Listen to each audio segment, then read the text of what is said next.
de morfologia do Brasil, obviamente. Falamos de 3 classificações do relevo brasileiro. Uma de 1940, que foi feita por um professor de geografia da USP, o Haroldo de Azevedo, dividiu o Brasil em duas unidades de relevo, planaltos e planícies, levou em consideração só a questão altimétrica, a altimetria do relevo. Aí depois a gente falou de uma de 1958, que foi a de Aziza Bissaber, né? Dividiu o Brasil também conforme 2 unidades de relevo, planaltos e planícies, mas levou em consideração os processos geológicos que moldam e formam o nosso relevo.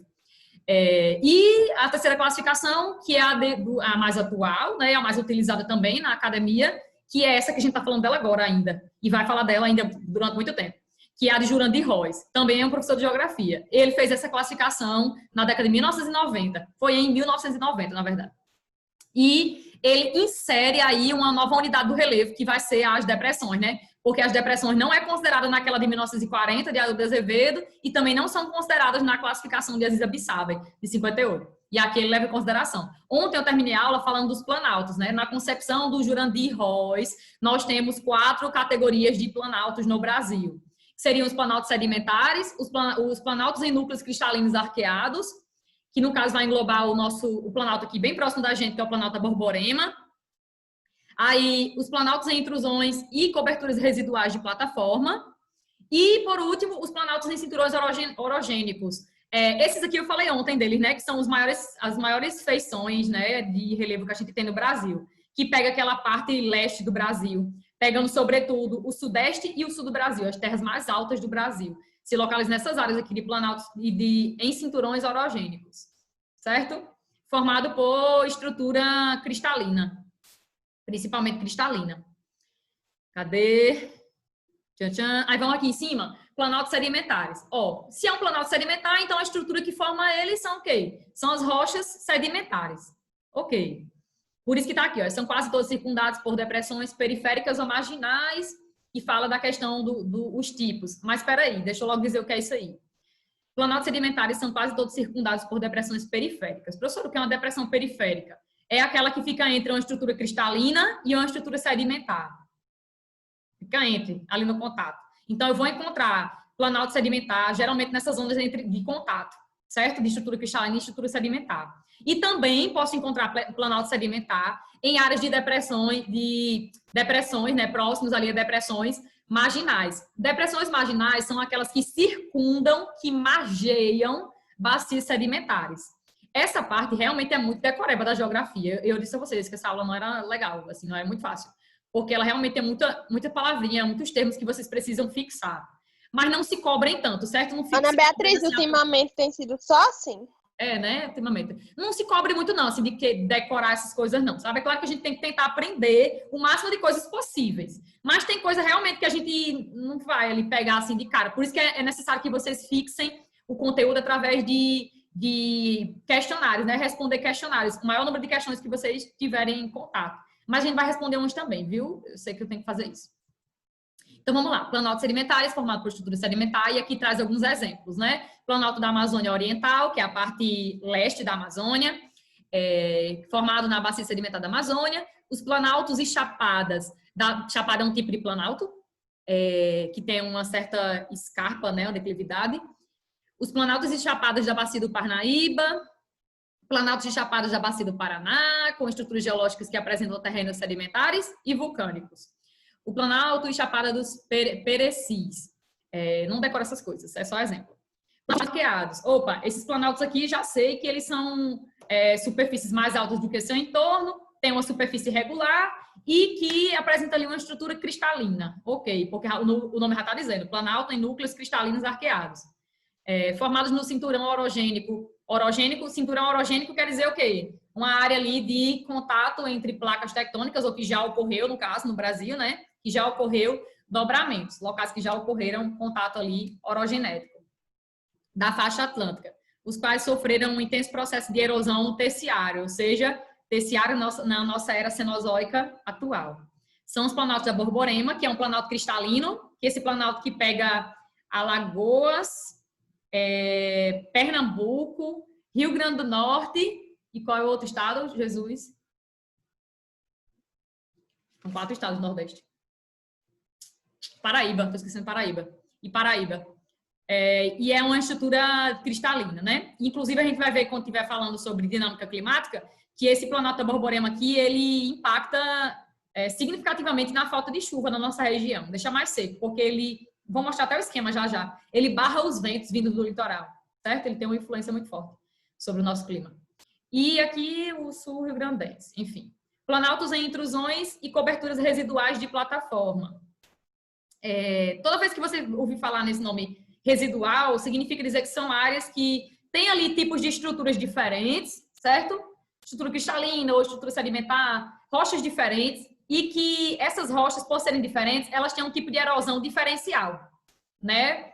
E aí, muitas vezes, tal estrutura ela é mais resistente, e aí ela fica ali ocupando mais aquele espaço, certo? Planaltos em intrusões e coberturas residuais de plataforma, que se formaram em terrenos sedimentares residuais, cristalinos, vulcânicos e dobramentos do pré-cambriano. São os planaltos residuais norte-amazônicos, que não são muito elevados, a gente vai ver isso já já, e os sul-amazônicos. Sobretudo esses sul-amazônicos, que não são tão elevados. E aqui está dizendo que é relevo residual, que é o que eu estava mencionando agora. Pode grifar no livro de vocês, isso é importante.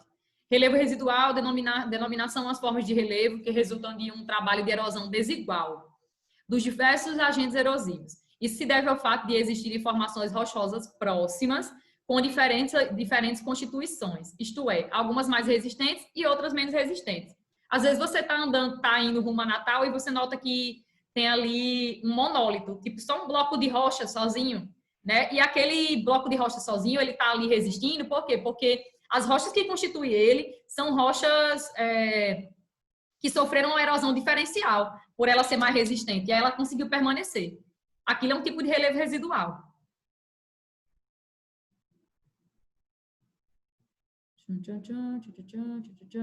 As planícies.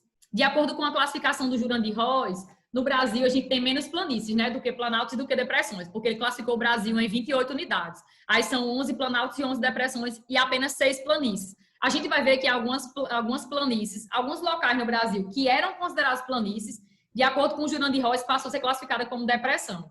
Já vou mostrar algumas delas. Cita lá na frente isso aí.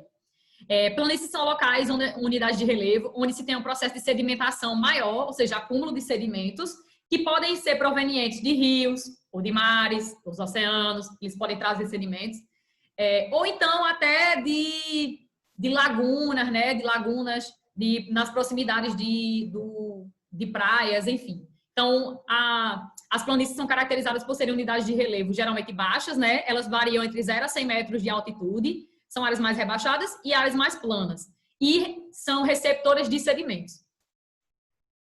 Está dizendo aqui, pode ser de origem marinha, lacustre ou fluvial, de rios, ok. Sofrem mais de sedimentação, são recentes, é a unidade de relevo mais recente que a gente tem, formada no Quaternário, ou seja, nesse período atual da nossa era cenozoica. Exemplos, planícies que a gente encontra no Amazonas, alguns trechos dos seus afluentes, do Rio Amazonas, o Rio Araguaia. Geralmente a gente vai ver que as planícies do Brasil, ou elas estão ali nas proximidades de rios, ou elas estão nas proximidades da zona litorânea. Justamente pelo fato de que elas recebem mais sedimentos dessas zonas, ou de rio, ou de zonas ali litorâneas. Por isso que elas são encontradas nesses locais aí que eu falei. E aí dá os exemplos, né?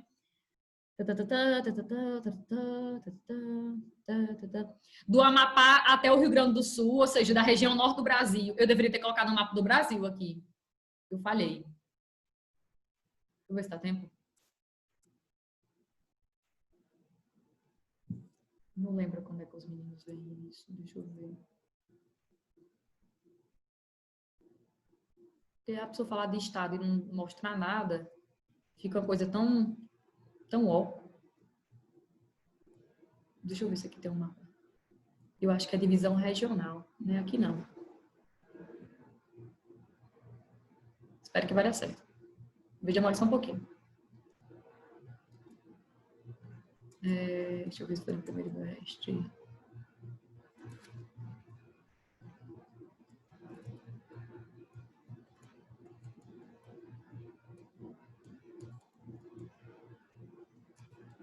Aqui.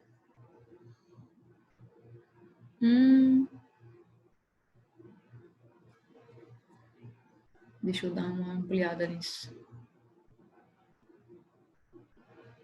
Bem bonitinho.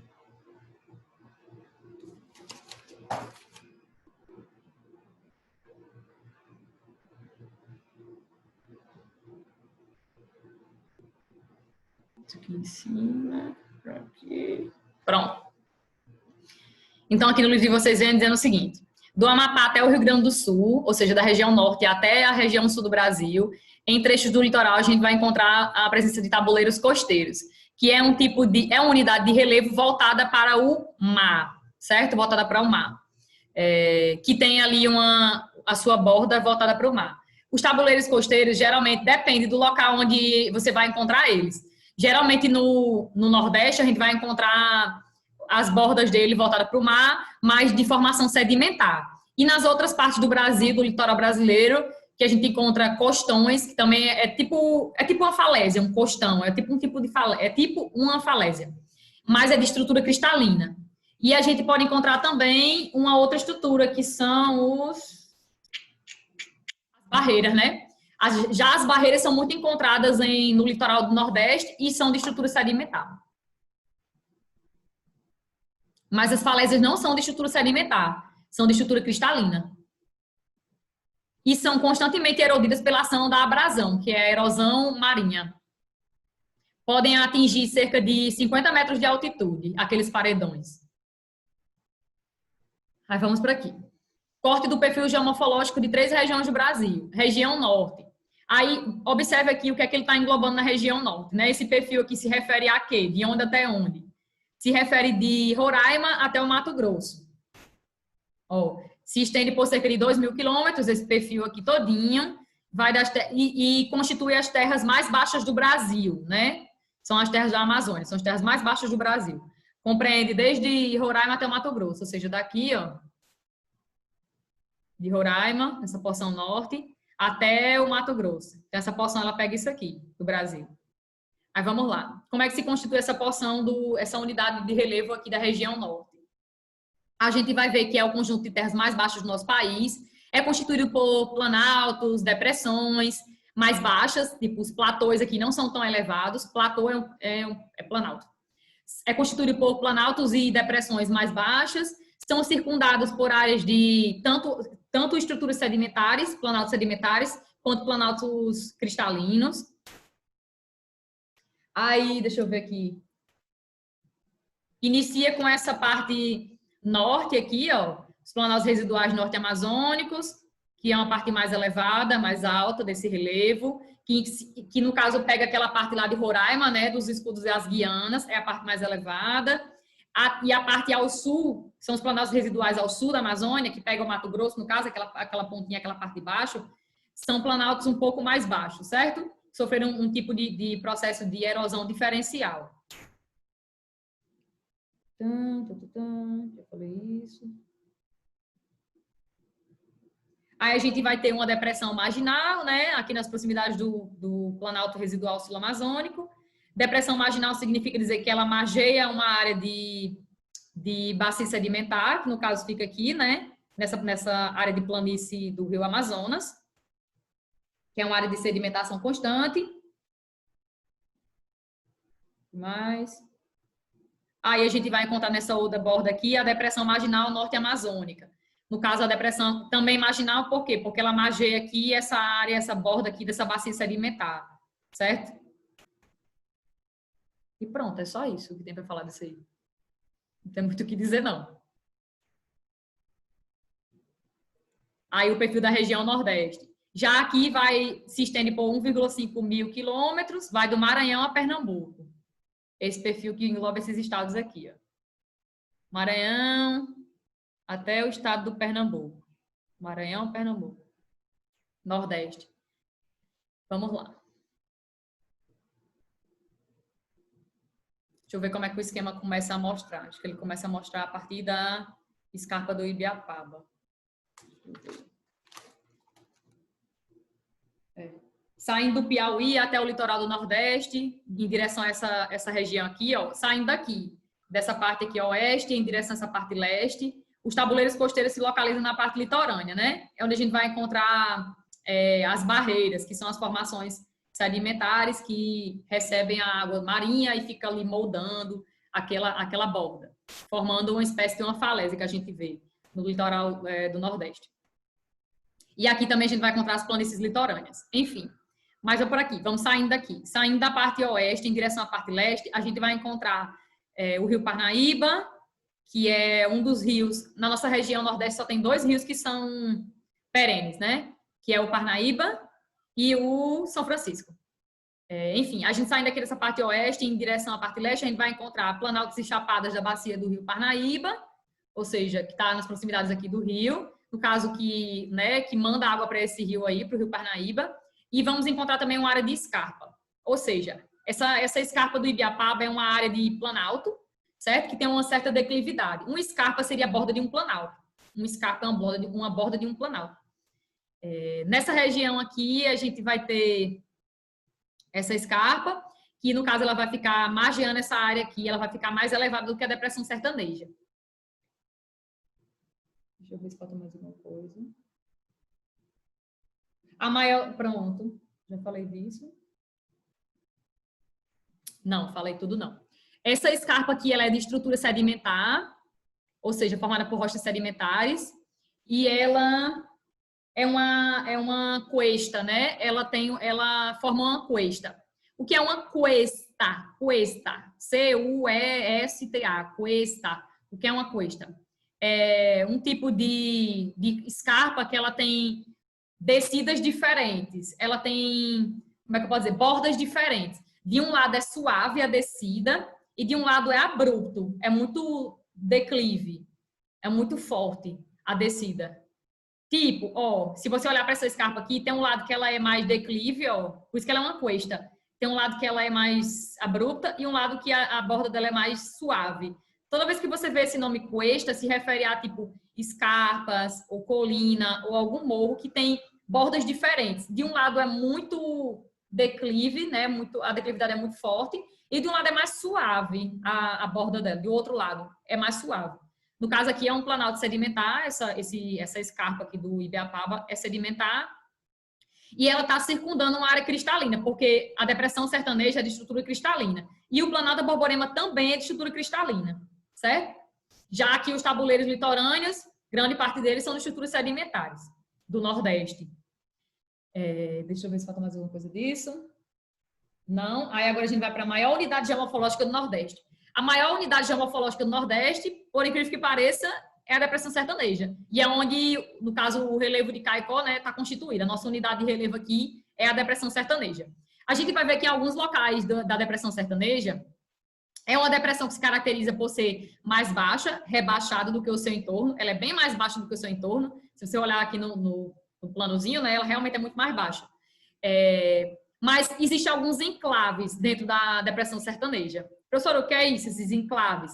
Áreas mais úmidas, por ser um pouco mais elevada. Tipo, eu posso estar dentro de uma área, da depressão sertaneja, de uma área semiárida, quente e seca, mas eu posso encontrar uma área onde o clima seja mais ameno, tipo, a temperatura seja mais amena, onde eu encontro a presença de brejo, a presença de serra, onde a temperatura ela seja mais baixa, eu posso encontrar dentro aqui dessa região da depressão. Sim, são locais que a gente vai chamar de enclaves, né? Que muitas vezes são enclaves cristalinos, certo? Porque essa região é de estrutura cristalina. E apresentam microclimas, tipo assim, climas diferenciados dentro da região de semiárida, né? De depressão sertaneja. Deixa eu ver se pode mais alguma coisa. No meio de toda a semiaridez, ela vai apresentar mais úmida em função das condições geomorfológicas do relevo, já falei isso. E até em alguns locais que é mais chuvoso dentro da região semiárida, por causa do relevo, obviamente. A altitude do relevo condiciona na vertente do barlavento, aí vamos falar do barlavento e solta-vento agora. Vamos lá. Vamos para outra unidade aqui, geomorfológica do Nordeste, que é o Planalto da Borborema. Esse Planalto da Borborema, ele fica justamente no agreste do Nordeste. O Nordeste ele é dividido em 4 porções. Tem a parte Zona da Mata. zona da mata, tem a zona da mata e tem um agreste, aí tem um sertão e tem o meio norte, né? Ele é dividido em 4 porções. Deveria estar mostrando também isso aqui, mas vocês vão ver isso ainda. Ou já viram? Já viram, né? Já viram naquela divisão do Nordeste. Vocês já viram? Foi. Pronto. No caso, o Planalto da Borborema, ele fica no agreste, nessa região que fica entre a zona da mata, né, litorânea, e o sertão. Ele é bem importante nessa região aqui, principalmente para a região aqui mais próxima ao litoral. Ele é mais importante para a zona da mata do que ele é mais importante para a depressão sertaneja. Na verdade, ele não é tão legal para a depressão sertaneja. Por quê?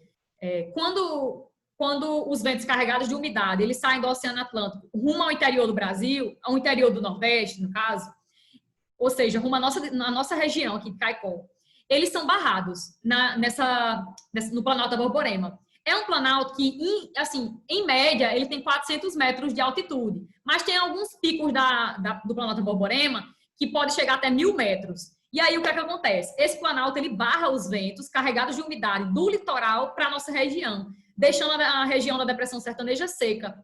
Essa região aqui, ela é considerada uma região de sotavento. A região que não recebe o vento é chamada de sotavento. E aí, por ela não receber os ventos, ela é uma região mais seca.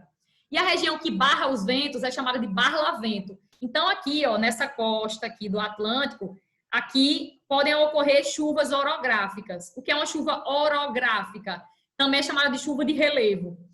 Os ventos carregados de umidade, eles vêm do litoral, aí chega até o agreste, aí bate no Planalto da Borborema, sobem em altitude, porque o Planalto ele barra, né? O vento vem, é barrado, aí ele sobe em altitude, ele ganha, né, altitude. Quando ele sobe em altitude, ele se encontra com ar mais frio, condensa e precipita, mas ele vai precipitar aqui, ó, nessa costa.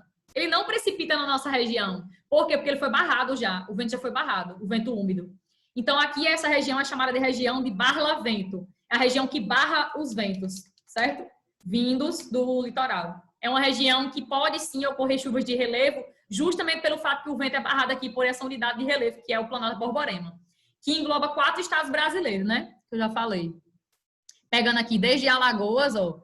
Alagoas, Pernambuco, o Agreste, no caso, né? O Agreste de Alagoas, Pernambuco, Paraíba e Rio Grande do Norte. Essa região aqui é a região do Planalto da Borborema. E ela é crucial para entender por que essa parte do sertão é tão seca. Justamente um dos fatores seria esse, porque o Planalto ele age aí barrando os ventos carregados de umidade do litoral para a nossa região de depressão. Que, além de ser uma região de sotavento, né, que não recebe muitos ventos úmidos, os ventos são barrados antes de chegar aqui, é uma região mais baixa, então tem outro fator aí contribuindo, né, para que seja seco. São terras baixas do que o seu entorno. No caso, essa serra aqui de Caicó, São Bernardo, alguém já viu São Bernardo, né? A gente vê aqui. São Bernardo, ela é resquício do Planalto da Borborema também. Ela é uma parte do Planalto da Borborema. Pode olhar que Caicó é uma cidade margeada, né? Ao redor de Caicó a gente encontra algumas serras.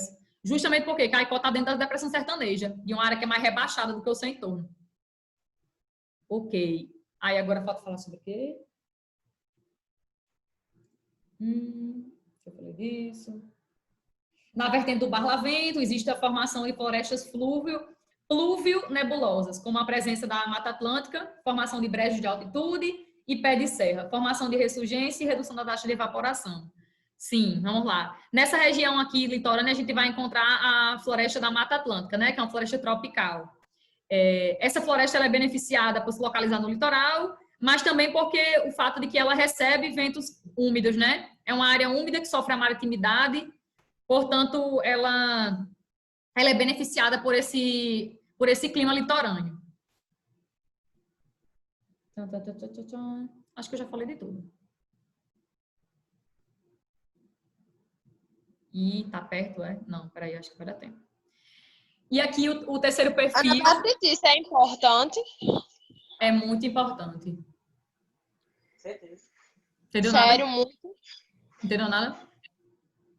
Não, dá pra entender, só que eu esqueço.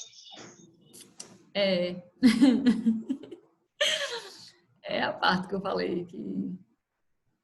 Eu me esforço, é sério, eu me esforço. Eu me esforço bastante. Mas não é uma parte, assim, legal, assim, não acho legal. Só se a gente visse Não é nada legal. se a gente visse na prática, eu acho que seria mais legal. Tipo assim, eu dando uma aula no Planalto da Borborema, a gente visitando o Planalto da Borborema, algum resquício do Planalto da Borborema, aí seria legal, que a gente ia ver na prática. Mas não é uma coisa assim que, pra mim, né, enquanto Ana Beatriz, não é uma coisa assim que eu brilho os olhos, não. Mas assim, né, a gente tem que estudar. Tem que estudar, com certeza. Eu não posso pular, não. Isso é muito importante. Essa parte aqui de relevo, de geomorfologia, ela é muito importante. Hoje Eu eu acho vou aprender. Eu acho mais difícil essa parte do Sudeste, do Centro-Oeste, porque é uma realidade que não é nossa. Eu acho mais difícil de compreender. Mas, enfim. Mas vamos ver se a gente consegue aprender alguma coisa. Aqui a gente tem o terceiro perfil, que vai pegar o Centro-Oeste do Brasil e o Sudeste. Ou seja, essa parte aqui, né, do Centro-Oeste e o Sudeste do Brasil. Salvo engano, vai do Mato Grosso até São Paulo. Quer ver? Deixa eu olhar aqui. É cerca de 1,5 mil quilômetros. Vai do Mato Grosso do Sul até o litoral paulista, ou seja, daqui, né? Esse perfil vai do Mato Grosso do Sul até o litoral de São Paulo, essa parte aqui. Ok. Deixa eu ver o que é que vai falar sobre isso aí. Perfil 3. Tá. O perfil 3 começa nessa parte oeste aqui. Vamos analisar ele da parte oeste até a parte leste. Nessa parte leste aqui, a gente vai encontrar Santos, em São Paulo, que é uma área de planície, uma área mais rebaixada. E é onde a gente vai encontrar o Porto de Santos, né? Enfim, vamos começar na parte oeste. Na parte oeste, a gente encontra a planície do Pantanal Mato Grossense, que é a maior planície de inundação do mundo, maior planície inundada do mundo, é essa daqui. É um conjunto, geralmente, de terras baixas, certo?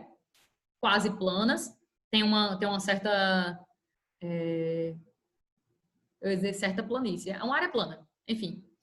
E aí, essa planície do Pantanal Mato Grossense, ela se encontra com alguns planaltos e chapadas da Bacia do Paraná. Essa Bacia do Paraná, vocês vão ver que, tipo, os principais rios do Brasil se formam nessa bacia. Rios de planalto brasileiros. As principais bacias hidrográficas do Brasil, que mais gera energia no Brasil, se localizam nessa bacia, certo? A Bacia do Paraná. É uma área mais elevada que dá origem a nascentes de muitos rios no Brasil. E um deles é o Rio Paraná. Que eu não lembro qual é o nome da hidrelétrica que se formou, mas enfim, tem uma hidrelétrica nessa região aí, que, salvo engano, foi formada com as águas desse rio aí. Mas, enfim, as maiores hidrelétricas do país se formam através dessa região aí, que é uma área de grandes... De nascentes de muitos rios de planalto, né? Rios com grande elevação, que têm grande força para movimentar turbinas e gerar energia. Muitas hidrelétricas no Brasil foram construídas nessa região aí, da Bacia do Paraná. Bacia hidrográfica seria o quê? Uma área formada por um rio principal, no caso, a Bacia Hidrográfica do Paraná, o rio principal vai ser o Rio Paraná. Por isso que ele está no esquema. Mas toda a Bacia Hidrográfica, ela tem vários afluentes, né? Rios menores que desaguam no principal. Uma bacia hidrográfica é formada por um rio principal e vários afluentes, e até subafluentes, que seriam aqueles rios menores que desaguam nos afluentes e, consequentemente, levam água para o rio principal. Aqui no esquema seria o Rio Paraná. Pronto. Essa área aqui é muito importante no quesito de geração de eletricidade no Brasil. Na verdade, é a região mais rica de eletricidade no Brasil, hoje. Porque é uma área de formação de muitos rios de planalto. Deixa eu ver se falta falar mais alguma coisa daqui. Eu esqueci de dizer, que interessante, o Planalto do Pantanal, a planície do Pantanal, só quer dizer Planalto. A planície do Pantanal é uma formação recente na história do nosso planetinha, data da Era Cenozoica atual. Aí os planaltos e chapada é um tipo de planalto, da Bacia do Paraná, datam da Era Mesozoica, formados por arenito, que é sedimentar, né? E na camada superior recebe estrutura de basalto. Ou seja, encoberto ali por o que está em cima dessa região aqui é uma estrutura basáltica, estrutura de rocha magmática. Mas embaixo está a estrutura sedimentar. Cadê? Mesozoico. Ok, deixa eu ver se falta mais alguma coisa. Sim, outra coisa que nessa região aqui da Bacia do Paraná que a gente vai encontrar é que boa parte do aquífero Guarani está nessa região. O aquífero Guarani é o maior aquífero em extensão do mundo. Ele não é o que tem maior volume de água, porque o maior volume de água é o Alter do Chão, que se localiza na região norte do Brasil. Mas o maior em extensão territorial é o aquífero Guarani, que engloba Brasil, a maior parte dele está no Brasil, né? Paraguai, Uruguai e Argentina. Guarani. Aí em seguida tem a depressão periférica, já rumo em direção ao litoral, né, de São Paulo.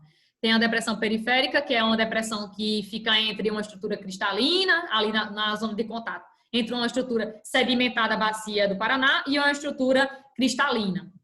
Ok. Que no caso vai ser essas daqui, do Planalto e Serra do Atlântico Leste e Sudeste.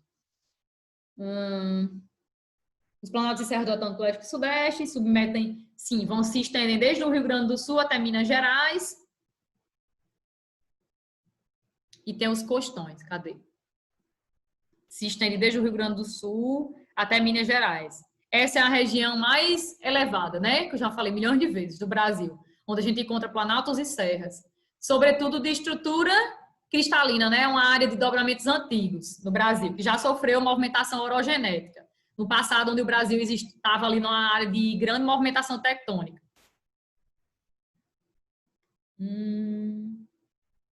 Sim, aí a gente vai encontrar aqui costões. Que unidade de relevo é essa? É parecido com uma falésia, certo? Aqueles paredões que chegam a mais ou menos a 50 metros de altura, mas eles são de estrutura cristalina e não sedimentar. E sofrem constante processo erosivo por causa da água marinha, que fica batendo, né, e formando ali, dando forma, na verdade, a essa unidade. É chamada de costões ou costão, enfim. Essa dobrazinha aqui, tá vendo? Olha, de frente ao Atlântico, essa dobrazinha aqui é chamada de costão, essa borda. Sim, aí tirando isso aí, o que é que a gente vai encontrar ainda no litoral? Praias e áreas de planícies litorâneas. Pronto. É uma área rica em petróleo no Brasil também, né? Aí embaixo tem um resumo de dados, tem o perfil esquemático. Santos, essa área aqui é uma área de planície, onde fica Santos. Tal.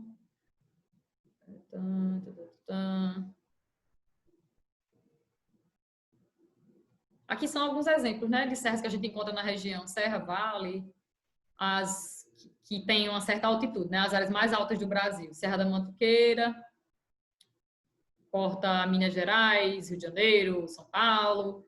Aí aqui tem a Serra do Mar, que corta Rio de Janeiro, São Paulo, Paraná, Santa Catarina. Enfim, então vendo, olha essa região aqui como é fácil de entender a questão do barla-vento e solta-vento. Geralmente a região que recebe os ventos, né, do litoral, ela é uma região mais úmida, óbvio, tá perto do litoral. Mas, tipo, chove mais aqui nessa região do barla-vento, que ela barra os ventos, ó. O ar, ele sobe, condensa e precipita na área, enquanto a outra porção de solta-vento não é tão úmida, porque uma parte aqui dos ventos vão ser barrados.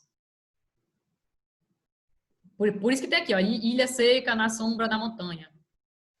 Aqui tem um resumo didático das unidades morfológicas do Brasil, de acordo com Jurandir Rois, 11 planaltos, 11 depressões e 6 planícies.